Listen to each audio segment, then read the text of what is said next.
Hello everyone, welcome to my YouTube channel Mamta maths tutorial. और आज 10th class में lecture 77 है। आज हम करेंगे एक्सरसाइज 3.6 के लास्ट के सम और इसी के साथ हमारा चैप्टर 3 कंप्लीट हो जाएगा बेटा। ठीक है, 7th पार्ट कीजिए। फर्स्ट से लेकर 6 पार्ट तक हम पिछले लेक्चर में कर चुके थे। उस लेक्चर का लिंक भी आपको डिस्क्रिप्शन में मिल जाएगा। 7th पार्ट में क्या है, 10 अपॉन में x प्लस वाई प्लस में 2 अपॉन में x minus y equal to 4, 15 upon में x प्लस वाई माइनस में 5 अपॉन में x माइनस में y इक्वल टू -2। दो इक्वेशंस हैं। सॉल्व करने के लिए हम इन्हें रैखिक समीकरण युग में चेंज करेंगे। तो हम क्या सब्स्टिट्यूट करें, 1 अपॉन में x प्लस वाई को रख देते हैं u और 1 अपॉन में x माइनस वाई को रख देते हैं v। तो ये इक्वेशन क्या बन जाएगी, 10u प्लस में 2v equal to 4, 15u minus में 5v इक्वल टू -2। ये दो इक्वेशंस बनेंगी। अब इनको सॉल्व करना है और u और v की वैल्यू निकालनी है। फिर वापस u और v की वैल्यू को यहाँ रखेंगे और हमें x और y में आंसर मिल जाएगा। थोड़ा लेंथी क्वेश्चन पड़ेगा, ये ध्यान से देखिए बेटा। हम क्या करेंगे, इसको 5 से मल्टीप्लाई कर देते हैं और इसको 2 से, v के कोफिशिएंट एक जैसे बना लेते हैं। मल्टीप्लाई करेंगे तो 50u प्लस में 10v इक्वल टू 20।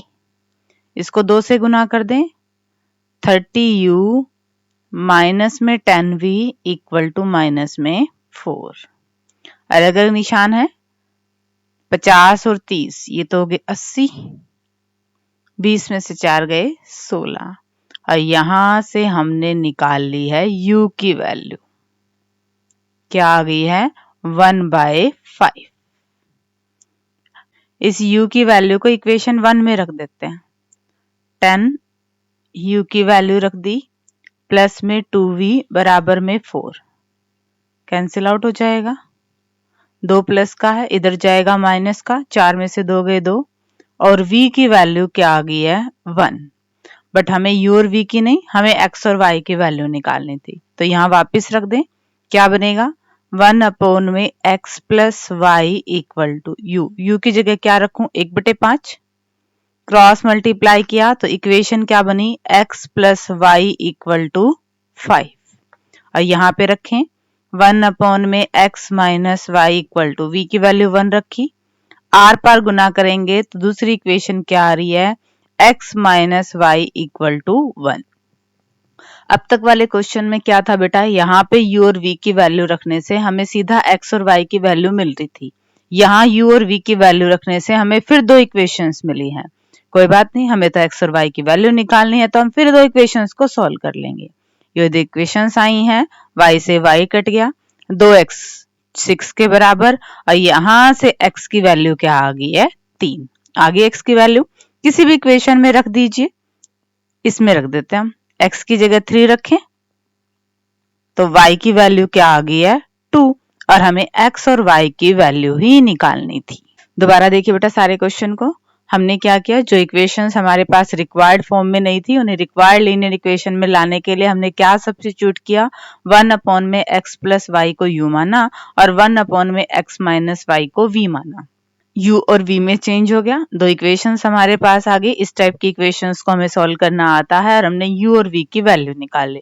u और v की वैल्यू यहाँ हमने रखी, फिर हमें x और y में दो इक्वेशन मिली, इनको सिंप्लीफाई करके हमने x और y की वैल्यू निकाल ली है। ठीक है बेटा, क्वेश्चन नंबर फर्स्ट का अब करेंगे लास्ट पार्ट। लास्ट पार्ट में हमारे पास दो लीनियर इक्वेशंस हैं, 1 अपॉन में 3x प्लस वाई प्लस में 1 अपॉन में 3x माइनस में y इक्वल टू 3/4 और 1 अपॉन में 2 into 3x plus y minus में 1 अपॉन में 2 into 3x minus y equal to minus में 1/8।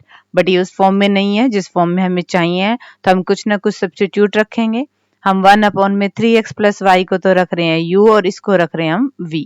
तो ये इक्वेशन क्या बनेगी, u प्लस में v इक्वल टू 3/4, ये इक्वेशन बन जाएगी एक तो।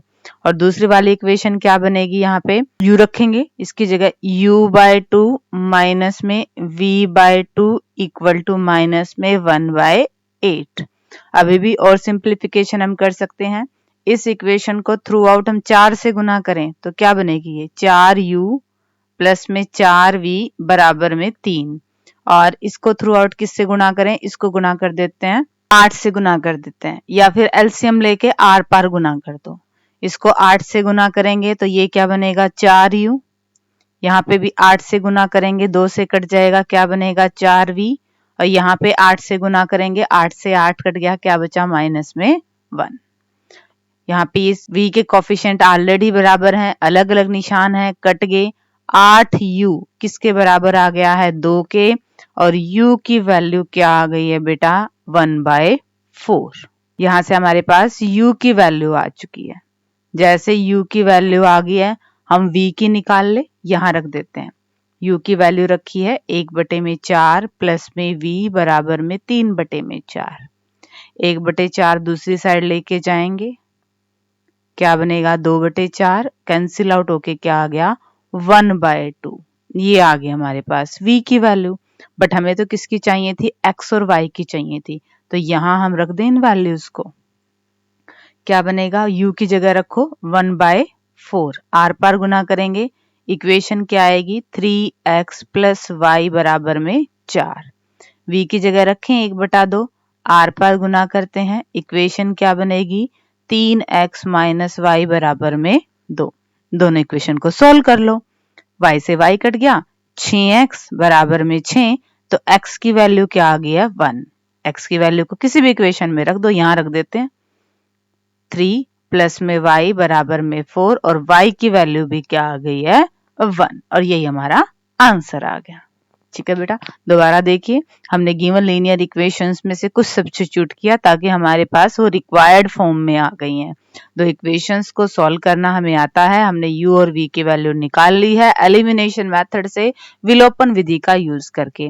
बट क्योंकि निकालनी x और y की, तो वापस वैल्यू सब्स्टिट्यूट कर दिया है, सिंप्लीफाई किया दो इक्वेशंस को, तो आ गई हैं x और y की वैल्यू। अब हम करेंगे सेकंड क्वेश्चन, जिसमें आपको इक्वेशंस दी नहीं हुई है, प्रॉब्लम दी हुई है, और आपने पहले तो उनकी इक्वेशंस बनानी है और फिर उनका सॉल्यूशन करना है। देखिए क्वेश्चन नंबर सेकंड का part first part, Ritu can row downstream 20 kilometres in 2 hours. Ritu नदी की धारा के अनुकूल 2 घंटे में 20 किलोमीटर जाती है, and upstream 4 kilometres in 2 hours. धारा के प्रतिकूल 2 घंटे में 4 किलोमीटर तैर सकती है। Find her speed of rowing in still water, स्थिर जल में तैरने की चाल, and the speed of the current, और धारा की चाल ज्ञात कीजिए। ठीक है, इस टाइप के क्वेश्चंस में हम क्या करते हैं, जो हमें निकालना होता है उसे ही हम मान लेते हैं। अब हमें यहाँ पे 2 चीजें निकालनी है, एक तो speed of Ritu of rowing in still water, ठीक है, स्थिर जल में तैरने की चाल, उसको तो हमने क्या मान लिया x, और दूसरा स्पीड ऑफ द करंट, धारा की चाल, इसको हमने क्या मान लिया y। अब हमें ध्यान में क्या रखना है, 2 चीजें हैं, एक तो मान लिया ये मान लो नदी ऐसे बह रही है और रितु भी इसी साइड जा रही है, वो सिचुएशन। एक नदी तो इसी साइड बह रही है पर रितु दूसरी साइड तैर रही है, ये सिचुएशन। जब हम बात करेंगे अपस्ट्रीम की, धारा के विपरीत चाल, तो जाहिर सी बात है कि रितु की जो चाल है उसमें से पानी वाली चाल माइनस हो जाएगी। और जब हम बात करेंगे डाउनस्ट्रीम की, धारा के साथ साथ, तो रितु की चाल में धारा की चाल, पानी की चाल, वो भी क्या हो जाएगी, जुड़ जाएगी। दोबारा देखिए बेटा, ये बहुत इंपॉर्टेंट है। एक तो रितु की जो ओरिजिनल चाल है वो, और एक जो नदी का बहाव है वो, जब डाउनस्ट्रीम चलेंगे, नदी के अनुकूल ही चलेंगे, तो ये दोनों ही चाल आपस में जुड़ जाएंगे। भाई रितु की चाल भी और साथ में पानी की चाल भी, दोनों ही जुड़ जाएंगे। बट जब अपस्ट्रीम की बात करेंगे तो रितु की चाल में से पानी की चाल माइनस हो जाएगी, वो उसे उल्टी तरफ लेके जाएगी। ठीक है, अपोजिट होगी ना दोनों की डायरेक्शन, तो हम इसको क्या कर देंगे, माइनस कर देंगे। यहाँ पे एक और फॉर्मूला लगेगा डिस्टेंस का, स्पीड इनटू टाइम, इसी का यूज करके हम बनाएंगे इक्वेशंस। देखिए जरा आगे क्या है, distance covered by Ritu in down stream in 2 hours. 2 घंटे में रितु ने कितनी दूरी तय की। वैसे तो हमें दे रखा है 20 किलोमीटर दूरी तय की है, ठीक है। और यहाँ पे अगर हम चाल के अकॉर्डिंग बात करें तो डिस्टेंस का फॉर्मूला क्या होता है, स्पीड इनटू टाइम, चाल गुना में समय। समय कितना है, 2 घंटे। चाल लेनी है, चाल कौन सी लेंगे, डाउन स्ट्रीम, धारा की दिशा में, और धारा की दिशा में चाल क्या थी हमारे पास, x प्लस वाई। तो इसको समय से गुना कर दिया तो इक्वेशन क्या बन गई हमारे पास, 2 into x plus y equal to 20, और यहाँ थ्रू आउट 2 से डिवाइड कर दें तो ये बन गई हमारे पास इक्वेशन 1, ठीक है। ऐसे ही हम दूसरी डिस्टेंस निकालते हैं। जब वो धारा की विपरीत दिशा में जाती है, धारा के विपरीत दिशा में डिस्टेंस का फॉर्मूला स्पीड इनटू टाइम, धारा की विपरीत दिशा में चाल कितनी बनेगी, x माइनस वाई, टाइम कितना लिया, 2 घंटा लिया, 2 इंटू में x माइनस में y, और वैसे डिस्टेंस चली कितना, 4 किलोमीटर, ठीक है। तो ये इक्वेशन क्या बन जाएगी, x माइनस वाई बराबर में 2, थ्रू आउट 2 से डिवाइड करने के बाद। अब इक्वेशन 1 और 2 है, इनको सिंप्लीफाई कर देते हैं। x प्लस वाई बराबर 10, x माइनस वाई बराबर में 2, y से y कट गए, 2x इक्वल टू 12, और x की वैल्यू क्या आ गई, 6। x की वैल्यू को इक्वेशन 1 में रख दो, 6 प्लस वाई बराबर में 10, और y की वैल्यू क्या आ गई है, 4। मतलब ऋतु की चाल तो क्या है, x किलोमीटर प्रति घंटा, और पानी की चाल क्या है, 4 किलोमीटर प्रति घंटा। दोबारा देखिए बच्चे, बहुत इंपॉर्टेंट क्वेश्चन था, हमसे 2 चीजें पूछ रखी थी कि ऋतु की चाल क्या है और वाटर नदी का बहाव किस चाल से बह रहा है। एक को हमने x मान लिया, एक को हमने y मान लिया। जब दोनों एक ही डायरेक्शन में हैं तब चाल क्या हो जाएगी, x plus y. Downstream के केस में चाल ये हो जाएगी, चली वो 2 घंटे और टोटल डिस्टेंस था 20 किलोमीटर। फॉर्मूला लगाया और एक इक्वेशन आ गई है। विपरीत दिशा की बात करें तो ऋतु वाले में से ये स्पीड माइनस हो जाएगी, समय लिया 2 घंटे और दूरी हुई वो 4 किलोमीटर ही दूरी तय की गई, ठीक है। तो ये भी दूरी है, 4 भी दूरी है, दोनों को बराबर रख दिया। यहाँ पे भी हमने डिस्टेंस लगाया है, दिया हुआ डिस्टेंस 20 था तो दोनों को बराबर रख दिया।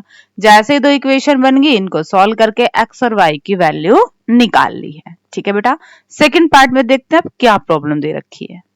Second part, 2 women and 5 men can together finish an embroidery work in 4 days. 2 महिलाएं हैं और 5 पुरुष हैं, एक कसीदे के काम को साथ साथ 4 दिन में पूरा कर सकते हैं। While 3 women and 6 men can finish it in 3 days. और 3 महिलाएं और 6 पुरुष इसको मिलके 3 दिन में काम पूरा कर सकते हैं। Find the time taken by 1 woman alone to finish the work and also that taken by 1 man alone. इसे कार्य को करने में एक महिला अकेली कितना समय लेगी और पुनः इसी कार्य को करने में एक पुरुष कितना समय लेगी। अगेन जो हमसे पूछ रखा है उसे हम मान लेते हैं कि एक महिला इस काम को x दिन में पूरा कर देगी और एक पुरुष इस काम को y दिन में पूरा कर देगा, ठीक है। बट हमें तो इक्वेशंस बनानी है और इक्वेशंस देखिए अब किस तरह से बनेंगी। एक महिला एक काम को 4 दिन में कर सकती है तो वो एक दिन में कितना काम करेगी, 1/4, चौथा हिस्सा ही करेगी काम का, ठीक है। तो हमने क्या माना था कि एक काम को एक महिला x दिन में कर सकती है तो उसका एक दिन का काम कितना हो जाएगा, 1/x। इसी तरह ही एक पुरुष एक काम को y दिन में कर सकता है तो एक दिन में कितना काम करेगा, 1/y। इस चीज को आप बहुत अच्छे से समझेंगे। मान लो एक आदमी एक काम को 2 दिन में पूरा करता है तो एक दिन वो कितना काम कर लेगा, आधा कर लेगा, ठीक है। तो इस तरह से इसको अपोन में लेके आते हैं। अब फर्स्ट कंडीशन में क्या है, 2 वुमेन, 2 औरतें हैं और प्लस में 5 मेन हैं, 5 आदमी हैं और 4 दिन में काम पूरा कर रहे हैं। तो यहाँ पे 2 महिलाओं का एक दिन का काम प्लस में 5 पुरुषों का एक दिन का काम प्लस में काम हुआ कितना, दोनों ने मिलके एक दिन में कितना काम किया, ये इक्वेशन बनेगी। एक वुमेन, एक औरत एक दिन का काम 1/x करती है तो 2 औरतें एक दिन में कितना काम कर देंगे, 2/x। ऐसे ही 5 आदमी एक दिन में कितना काम कर देंगे, 5/y। वैसे तो वो काम 4 दिन में कर रहे हैं और तो एक दिन का काम क्या हो जाएगा, 1/4। ऐसे ही दूसरी कंडीशन आ जाएगी, एक महिला एक दिन में काम का 1/x हिस्सा करती है, तो 3 महिलाएं कितना करेंगी, 3/x। 6 पुरुष कितना करेंगे, 6/y। दोनों मिलके काम 3 दिन में पूरा कर देते हैं, तो बात तो हो रही है एक दिन का काम, एक दिन में कितना काम करेंगे, काम का तीसरा हिस्सा। ठीक है, ये इक्वेशंस आते ही बाकी का काम बहुत इजी है, इक्वेशन ही ज्यादा इंपॉर्टेंट है कि किस तरह से बनेंगी। अब 1/x को u मान लीजिए, 1/y को v मान लीजिए। इक्वेशन क्या बनेगी, 2u प्लस में 5v इक्वल टू 1/4, और यहाँ पे 3u प्लस में 6v इक्वल टू 1/3। 4 और 3 को हटाने के लिए इसको थ्रू आउट 4 से गुना कर देते हैं, इसको थ्रू आउट 3 से गुना कर देते हैं। क्या बनेंगी, 8u प्लस में 20v इक्वल टू 1, और यहाँ पे क्या बनेंगे, 9u प्लस में 18v इक्वल टू 1। ये दो इक्वेशंस बनेंगी। अब इन दो इक्वेशंस को सॉल्व करके हम निकालेंगे u और v की वैल्यू।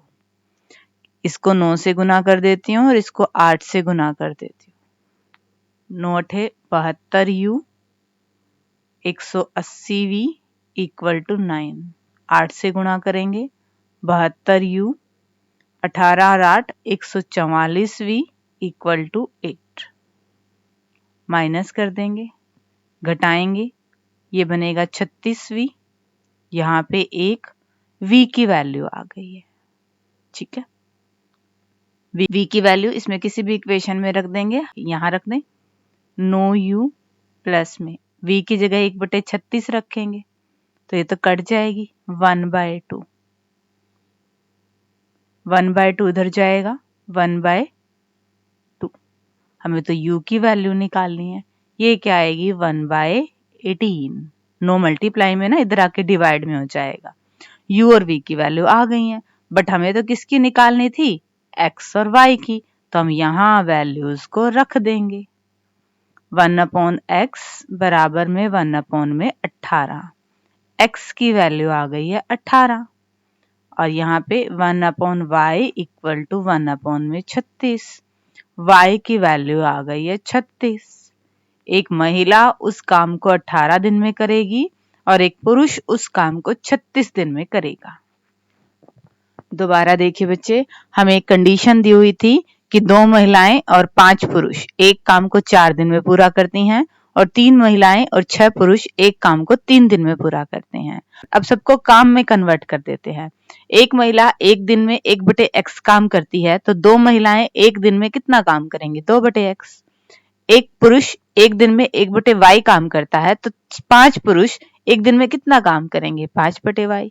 ये सारे मिलके काम को कितने दिन में पूरा कर रहे थे, 4 दिन में, बट हम तो एक दिन का काम देख रहे हैं, तो एक दिन में क्या होगा, काम का चौथा हिस्सा ही होगा। तो ये इक्वेशन 1 आ गई। इसी तरह से इक्वेशन 2 आ गई। इन्हें हमने एज्यूम करके u और v में कन्वर्ट कर दिया। u और v की वैल्यू आते ही वापस यहाँ रखी, हमें मिली x और y की वैल्यू, और हमें x और y की ही वैल्यू निकालनी थी, क्योंकि x हमने क्या मानना था कि एक महिला अकेले काम को कितने दिन में करेगी, वो आई 18 दिन में, और y की वैल्यू एक पुरुष एक काम को अकेले कितने दिन में करेगा, 36 दिन में। और अब करते हैं इस एक्सरसाइज के साथ साथ इस चैप्टर का भी last sum. Ruhi travels 300 kilometre to her home partially by train and partially by bus. Ruhi 300 kilometre दूरी पर स्थित अपने घर जाने के लिए कुछ दूरी बस से तय करती है और कुछ वो रेलगाड़ी से तय करती है। She takes 4 hours if she travels 60 kilometre by train and the remaining by bus। अगर वो ट्रेन से जाती है 60 किलोमीटर और बाकी जाती है बस से, तो उसे 4 घंटे लगते हैं। If she travels 100 kilometre by train and remaining by bus, she takes 10 minutes longer। और अगर वो ट्रेन से जाएगी 100 किलोमीटर और बाकी जाएगी बस से, तो उसे 10 मिनट ज्यादा लगते हैं, मतलब 4 घंटे 10 मिनट लगते हैं। निकालना क्या है, find the speed of the train, रेलगाड़ी की चाल, एंड द बस सेपरेटरी, और बस की चाल। तो हमें जो निकालना है हमें उससे ही अज्यूम करना पड़ता है। ट्रेन की स्पीड रेलगाड़ी की चाल को हम मान लेते हैं x और बस की स्पीड को हम मान लेते हैं y। यहाँ पे हम फॉर्मूला करेंगे डिस्टेंस का स्पीड इनटू टाइम, बट क्योंकि टाइम की बात हो रही है तो हम टाइम निकालेंगे यहाँ पे डिस्टेंस अपॉन में स्पीड, दूरी बटे में चाल। इस फॉर्मूले का हम यहाँ पे यूज करने वाले हैं और हम बनाएंगे हमारी इक्वेशंस। देखिए जरा, फर्स्ट कंडीशन में क्या है कि ट्रेन से जाती है 60 किलोमीटर और बस से जाती है बाकी की, टोटल 300 किलोमीटर था ना घर का रास्ता, तो ये बन गया 240। ठीक है, इतना डिस्टेंस कवर कर रही है और ट्रेन की स्पीड है x, बस की स्पीड है y। टाइम लगता है पूरे रास्ते में 4 आवर्स। तो टाइम का फॉर्मूला क्या हो जाएगा, डिस्टेंस अपॉन में स्पीड, दूरी बटे में चाल। तो ये हमारे पास टाइम आ गया जो ट्रेन ने लिया। ट्रेन से 60 किलोमीटर की दूरी तय की, चाल x थी, तो टाइम कितना लगा, ये ट्रेन का टाइम है, डिस्टेंस अपॉन में स्पीड। ये बस का टाइम है, डिस्टेंस अपॉन में बस की स्पीड, दोनों को मिला के लगे 4 घंटे। कॉमन आ रहा था सब में 4, तो थ्रू आउट 4 से डिवाइड कर दिया और हमें मिल गई इक्वेशन 1। सेकंड सिचुएशन देखिए, ट्रेन से अब जा रही है 100 किलोमीटर और बस से जा रही है बाकी कितनी बच गई है, 200 किलोमीटर। ट्रेन की स्पीड है x, बस की स्पीड है y। तो ट्रेन कितना टाइम लेगी, डिस्टेंस अपॉन में स्पीड, इतना टाइम लेगी ट्रेन। बस कितना टाइम लेगी, डिस्टेंस अपॉन में स्पीड, इतना टाइम लेंगी। टोटल क्या लिए, 10 मिनट ज्यादा लिए, मतलब 4 घंटे 10 मिनट। 4 घंटे तो ठीक है, मिनट को घंटों में और चेंज कर लेते हैं, क्या आएगा 1/6।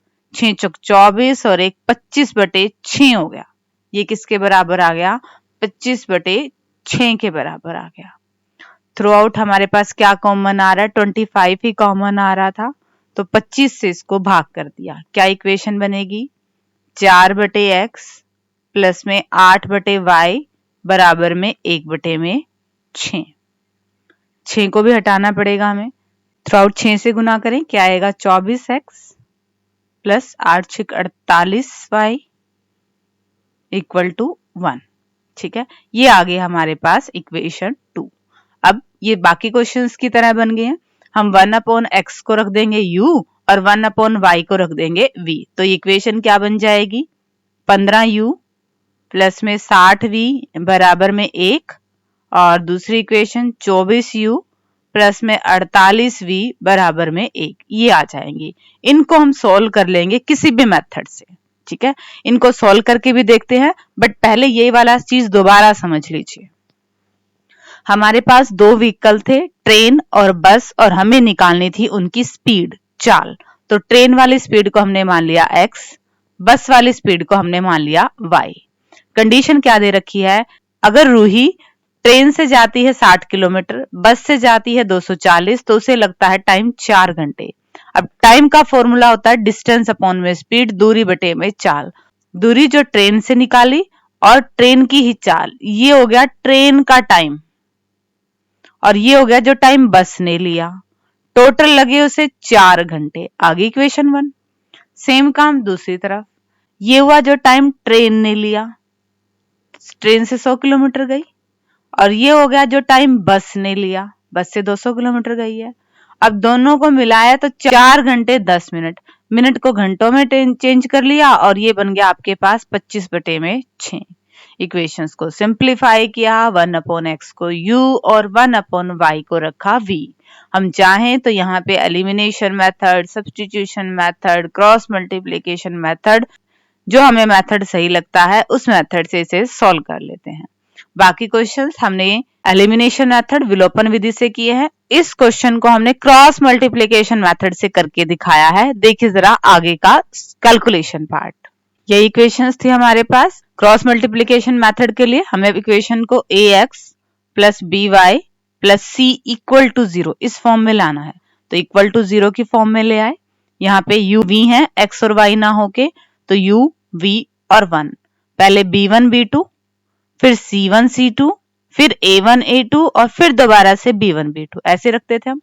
U के अपॉन में क्या आएगा, इन दोनों की मल्टीप्लाई माइनस में इन दोनों की मल्टीप्लाई।